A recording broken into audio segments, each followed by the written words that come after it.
brought that on. Once that mental shift happened, what were the things that you can remember that became different about what you were attracted to? Okay, so I was always attracted to somebody who was in one way or another trying to tell me I wasn't good enough. And so that's why I'm saying that anytime you think it's about the other person, that person is showing up to show you who you are. So if you're in a relationship where you've taken a lot of stuff, it's really not about that person. It's about what is it about you that doesn't have the value for yourself that you're willing to let yourself be treated that way. It's not about him. So now I thank him. I thank him. I realize that all of the bad relationships were my best teachers. My best teacher. So if you're in a bad relationship, if you were somebody that's not loving you the way you want to be loved or seeing you the way you want to be seen, that's not on them. That's on you. That's on you. And the reason it keeps showing up wearing a different pair of pants is because God, the universe, the life force is trying to get you to see it. And how bad does it have to get for you to see it? That's why it's happening. This ties back to also when you just said the quote of, when you were on the back of the bumper and he's saying, you just think you're special. No, I'm not. No, I'm not. This makes me just think about the conversation around shame. Yeah. Because I think a lot of times when we hear that as people, this concept of value or esteem, it's like, well, actually, I like myself. I like myself. I think I'm this. I think I'm that. But sometimes the shame is actually coded with this thing of like, I think I'm so awesome that I'm embarrassed by it. Yeah. And I feel like, you get what I mean by this? Yeah, I do get what you mean by because, to be with somebody who doesn't see your true value and worth and who's trying to make you feel like, I was a local television reporter, which is in that market, you are the big deal in that market, but, and people know you and you go to the store and people know who you are. So it's like you're a little fish or a big fish in a little pond. And he was like, oh, you think you're something because you're on the news, that kind of thing. And I'm like, no, I don't. No, I don't. No, I don't. And so I was out to try to, in my early 20s, trying to make the other person, that person believe that I'm just like everybody else. Boom. That's it. That is dangerous. That is dangerous. Because what's so funny is within this same conversation, you had the situation, clearly there was such great growth there because you had the same conversation with the man and you said, I want to be a mogul. Yeah. So at this point, it was like, I know I'm special. Yeah. And I know what I can achieve. Yeah. How, you get what I mean? That's how did I get to that? Owning. Yes, yeah. Owning that I'm Oprah Winfrey. Because that's what people got to get to because we all are special. I truly believe this. I truly believe it too. I truly believe this, but it's literally like that Marianne Williamson quote. Well, but here's the thing. It's those years, it's the years of holding onto the bumper instead of feeling what a jerk he was. I was blaming myself for it. Like, what could I have done differently?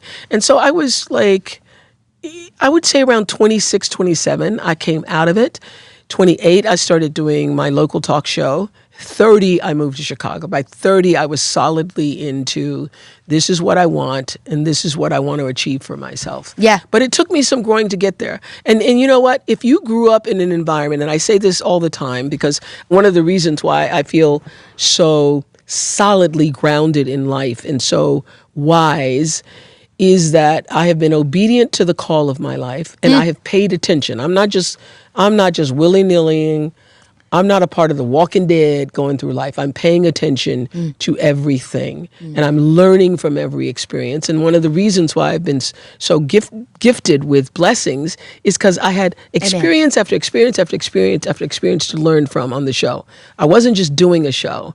I was absorbed into what it means to create this kind of human behavior and how do I avoid that? I don't want to, you know what? And I think for a lot of people who watch the show and also now the podcast is like, oh, I ain't that crazy. Yeah. I can learn from other people's lessons. So I learned a lot from other people's lessons. How has your curiosity evolved? Because like you said, 3,500 people plus. Yeah. Where do you find the desire or the urge? And I mean, look, human beings are so exciting and unique. So I get that. But what drives this next chapter of what you want to talk about? Because I am continually interested in the rising of the human experience, of how we meet the rising of our lives. I think that we, as human beings who've been given this planet, my God, you look at God's like, when are y'all going to get it together? Okay. Over there on Earth. So and interesting. so being able to help people to see that through, storytelling, on the podcast and in other areas is still something that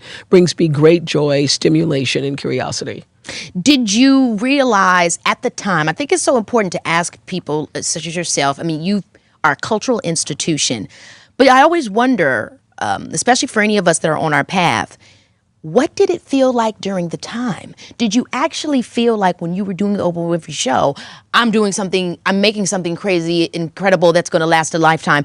Or did it feel chaotic and nerve-wracking and, you know what I mean? Well, it was the joy of, all the stuff that happens when you have a team in place, and none of us are who we are without all the people in the background. That's facts. That's facts.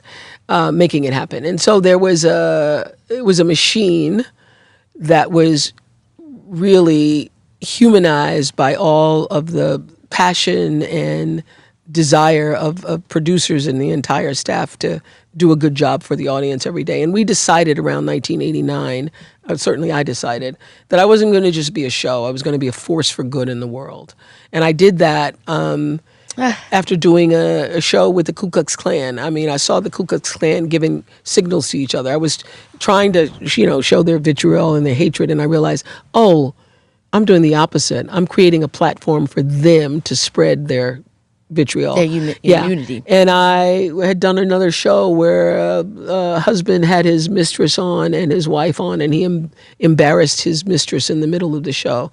Embarrassed his wife by saying, "Oh, you don't know she's pregnant." And I said, "Oh, no, we don't." To see her face and her humiliation, I go, I'm not going to be a part of that. So I sat down with the team and said, that thing I was talking about earlier, how do we just do work that is intentional to lift up people's lives? How do you do a show every single day, no matter what it is? It's infused with some piece of light in it, that people walk away with something that they feel like, oh, that was worth my time. Yes, right. How can I be of service to you? Well, that's the word. The word is service. The word is service. Because otherwise, what are we doing? Yeah. I don't want to take from you.